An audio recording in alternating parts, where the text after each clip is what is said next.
Hey everyone, it's Trevor with eTrailer. Today we're doing an overview and an installation of the CURT 1 1/4 inch trailer hitch receiver for a 2023 Honda Civic.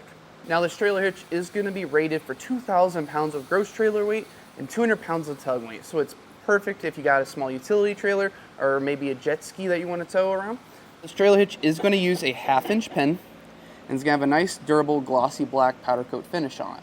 Now our trailer hitch will have some safety chain loops on it, but you're probably not going to get a ton of use out of this since you are pretty limited on what you can do with this hitch. But in case you're wondering, the S hook fits on there very nice and comfortably, and our clevis hook is going to fit on there pretty snug, so you might have to rotate and play with it a little bit for it to actually get in place and to take it off. Now for some measurements. So for our ground clearance here, we're going to be looking at a little under 11 inches.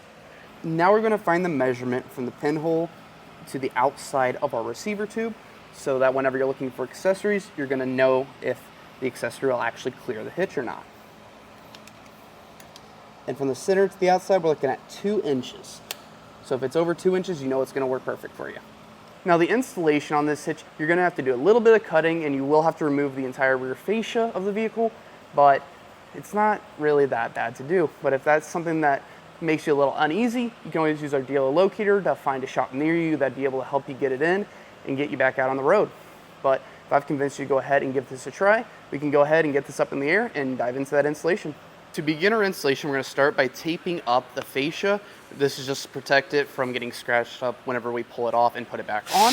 Now to remove this plate, you're going to have a pin located here and here, and you'll take a trim panel tool and just gently pry it in there, and you'll hear those pins start to pop out of place. And once they do, it comes straight off, and then you'll have that 110mm fastener right there.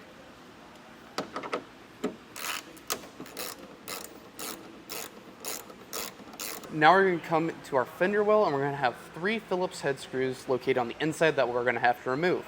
And your Phillips head screws are located here, here, and one on the inside, and it's going to be vertical right about here where the seam is on the fascia. So before we can take the fascia off, we're going to have 2 push pins located here, and then 1 Phillips head screw on either side of the vehicle that we're going to have to remove before we can start pulling the fascia down. You are going to have 2 push pins located here on both sides of the vehicle. You won't have to remove these 2 specifically, just the 2 that are holding the fascia to the vehicle itself. Now these push pins are a little finicky, so what I did is I took a small flathead and got it started, and after that, that flathead really couldn't do much to get it off, so I took a trim panel tool and then just kind of gently pried on it a little, and it just came out of place. Now before we get this fully removed, you will need a second set of hands for this. I have Tom today helping me with this out. And it doesn't look like we have any electrical connections, so we can go ahead and get this set off to the side. Now we're going to have 8 bolts we're going to have to remove from our bumper support to get our hitch mounted up. We'll have 4 on each side, 2 on top, 2 on bottom. And I'm going to be using a 12mm socket to actually take these off today.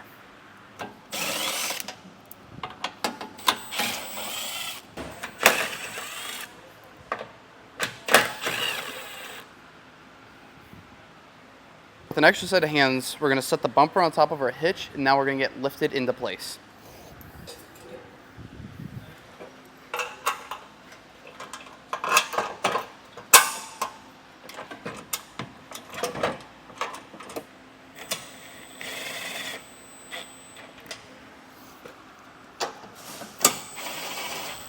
Now we're going to go ahead and get this torqued down to specs with a 13mm socket. Now you can pick one up here at eTrailer or at your local automotive store if you don't have one.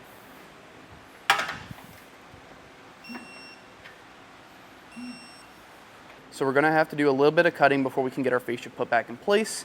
We're going to start with the bumper support. We'll have to cut out this little section here, and you can use any cutting tool to get this cut since it is pretty thin metal. Today we're using an angle grinder, but you can use a Dremel or some 10 snips.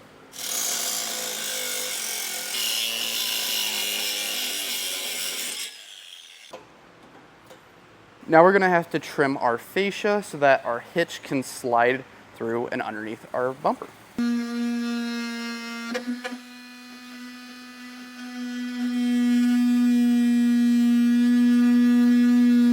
Now with the hole cut out, I'm just gonna take my knife and kind of run along these edges to try and get up any of those little extra scraps.